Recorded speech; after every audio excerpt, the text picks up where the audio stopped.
నర్సరావుపేటలో కూటమి అభ్యర్థి చదలవాడ అరవింద్ బాబు కుటుంబ సభ్యులతో కలిసి ఓటు హక్కు వినియోగించుకున్నారు.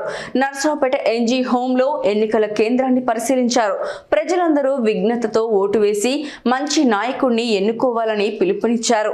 అరాచక పాలనకు చరమగీతం పాడాలంటే ప్రజలందరూ సైకిల్ గుర్తుకు ఓటు వేయాలి. ప్రతి ఒక్క ఓటరు వచ్చి మీ యొక్క ఓటుని వినియోగించుకోవాలన్నారు. నర్సరావుపేటలో ఎన్జీ హోంలో ఎన్నికల కేంద్రాన్ని పరిశీలించారు. ప్రజలందరూ విఘ్నతతో ఓటు వేసి మంచి నాయకుడిని ఎన్నుకోవాలి అని పిలుపునిచ్చారు. అరాచక పాలనకు చరమగీతం పాడాలంటే ప్రజలందరూ సైకిల్ గుర్తుకు ఓటు వేయాలి. ప్రతి ఒక్క ఓటర్ వచ్చి మీ యొక్క ఓటును వినియోగించుకోవాలి అని అన్నారు. మీడియా సోదరులకు ధన్యవాదాలు తెలియజేస్తూ ఇవాళ మే 13 మరి శాసనసభ పార్లమెంట్ ఎలక్షన్ రెండు ఆంధ్రప్రదేశ్లో జరుగుతున్నాయి. మరి పోలింగ్ కూడా శాతం ఎక్కువ పోలింగ్ అయ్యేటట్టు కాబడుతుంది. ఇవాళ మరి వాతావరణం వర్షం కారణంగా కొంచెం పోలింగ్ లేట్గా స్టార్ట్ అయింది. మరి ప్రజలందరూ కూడా ఓటు హక్కును వినియోగించుకొని మరి రాబోయే కాలంలో మంచి ప్రభుత్వాన్ని ఏర్పాటు చేసుకుని అందరూ కూడా సిద్ధంగా ఉన్నారు. మరి ఇటువంటి పరిస్థితుల్లో మరి ప్రజలందరూ కూడా అందరూ కూడా ఎక్కువగా పోలింగ్ బూత్కి రావడం ఎక్కువ మంది వాళ్ళ పోలింగ్ శాతం నమోదు అవుతుందని చెప్పి అనుకుంటున్నాం. నర్సరావుపేటలో కొన్ని హైపర్ సెన్సిటివ్ విలేజెస్ ఉన్నాయి. కొన్ని ఎస్పీ గారి దృష్టికి ఐజీ గారి దృష్టికి తీసుకోవడం జరిగింది. మరి ఒక పురపాడు దొండపడ గ్రామాల్లో ఇప్పటికి కూడా అందరికీ క్రియేట్ అవుతారు. అన్ని చర్యలు తీసుకున్నాను ఐజీ గారిని జరుపుకుంటున్నాను.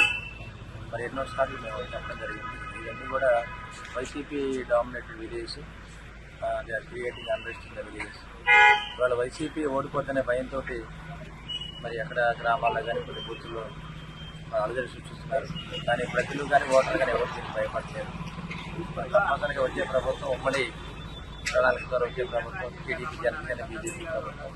మరి కాబోయే ముఖ్యమంత్రి నారా చంద్రబాబు నాయుడు గారు, అదేవిధంగా పవన్ కళ్యాణ్ గారి అండదండలతో మోడీ గారి ఆశీస్సులతో మోడీ ప్రభుత్వం ఏర్పడుతుంది.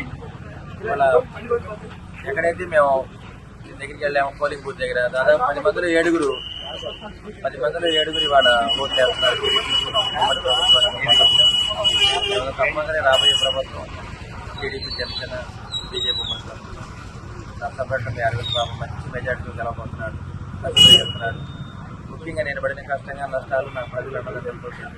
అందరూ కూడా ఓట్లు చేయాలని అందరూ కూడా అభిమానులు ఓట్లు వేయాలని కంపల్సరీ